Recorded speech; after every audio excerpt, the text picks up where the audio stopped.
Assalamualaikum warahmatullahi wabarakatuh. Kami dari kelompok 4 akan mengangkat tema tentang demokrasi terpimpin. Kenapa kami mengangkat tema ini? Dikarenakan di dalam sejarah, ini merupakan masa paling kelam dalam demokrasi Indonesia. Tanpa lama-lama, mari kita masuk ke dalam pembahasan.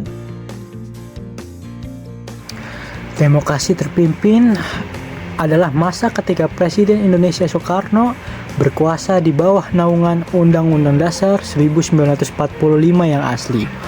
Demokrasi terpimpin sendiri adalah sebuah sistem demokrasi yang seluruh keputusan serta pemikiran berpusat pada pemimpin negara, yaitu adalah Presiden.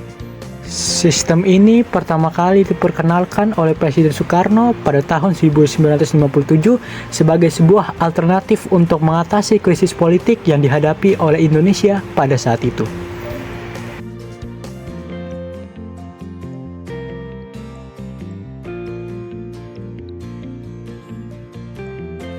Kegagalan konstituante merumuskan undang-undang dasar baru yang disebabkan banyaknya kepentingan dari masing-masing kelompok memunculkan berbagai gejolak di berbagai daerah. Situasi negara saat itu tidak kondusif dan cukup kacau karena gejolak tersebut. Kondisi tersebut membuat Presiden Soekarno mengumumkan Dekret Presiden 1959 sebagai hukum keselamatan negara. Maka tujuan dikeluarkannya Dekret Presiden 1959 adalah untuk menyelamatkan negara berdasarkan Stat Nodrech atau hukum keadaan bahaya bagi negara. Dengan adanya Dekret Presiden 1959, maka masa demokrasi liberal atau parlementer di Indonesia resmi berakhir dan dilanjutkan dengan masa demokrasi terpimpin.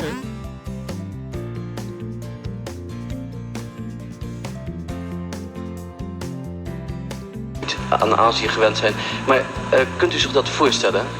Dat komt omdat jullie, neem me niet kwalijk dit woord jullie, dat is vriendschap, ja? Ja. Dat komt omdat jullie een verkeerd begrip hebben van het woord geleide democratie.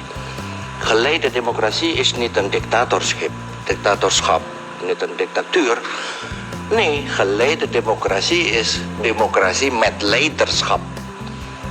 Dus om alweer de mensen in een baan te leiden die ze nog niet gewend zijn. Net als de revolutie als Ja, door musyawara. Musyawara betekent praten met elkaar. Kijk eens kerels, vrienden.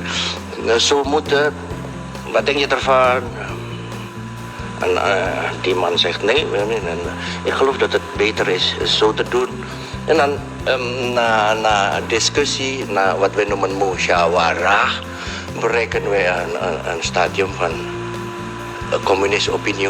Iedereen is dan van dezelfde mening. Oké, dat voeren we samen uit. Dan wordt het besloten. Ja, wordt het besloten. Ja. Dus niet de manier van hoeveel stemmen voor, hoeveel stemmen tegen. Nee, door met elkaar te praten als in een familie. Vader roept moeder, dochters en zonen bij elkaar. Nou, Eén groot gezelschap. een groot gezelschap en dan samentjes besluiten nemen. En er staat nooit een boze vee aan de wieg. Oh, nooit. Hoezo je trap ik eruit? Demokrasi terpemimpin ini memiliki tujuan, yaitu untuk nomor 1 adalah nasionalisme untuk memperkuat kedaulatan nasional. Nomor 2 adalah keadilan sosial untuk mengurangi kesenjangan sosial di masyarakat. Nomor 3 adalah untuk kesejahteraan rakyat. Nomor 4 adalah kemandirian ekonomi untuk mendorong peningkatan dan pembangunan ekonomi nasional. Nomor 5 adalah untuk modernisasi budaya dan sosial. Dan yang terakhir adalah untuk membangun persatuan dan kesatuan negara.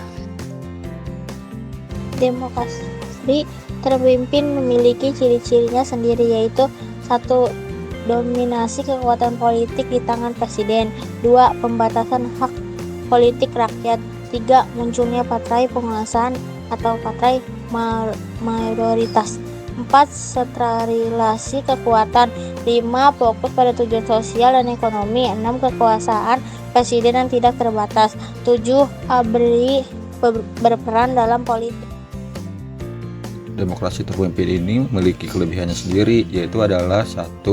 Stabilitas politik. Kekuasaan demokrasi terpimpin yang terpusat pada pemimpin atau kelompok kecil dapat membawa stabilitas politik yang lebih besar karena keputusan dapat diambil dengan cepat.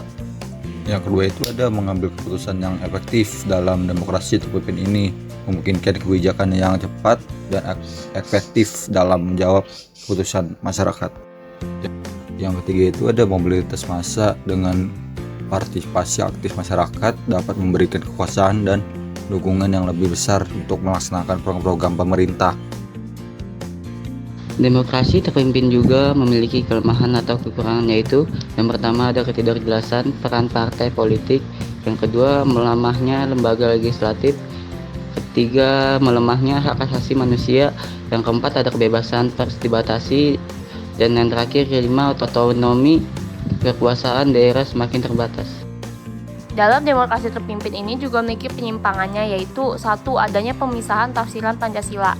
Landasan sila keempat yang berbunyi kerakyatan yang dipimpin oleh hikmat dan kebijaksanaan dalam permusyawaratan perwakilan ini tidak benar-benar dilaksanakan oleh Insinyur Soekarno. Tafsiran dari Presiden Indonesia pertama ini menunjukkan bahwa kepimpinan ada di tangan pemimpin besar, sehingga masa demokrasi terpimpin pun menjadi lebih otoriter.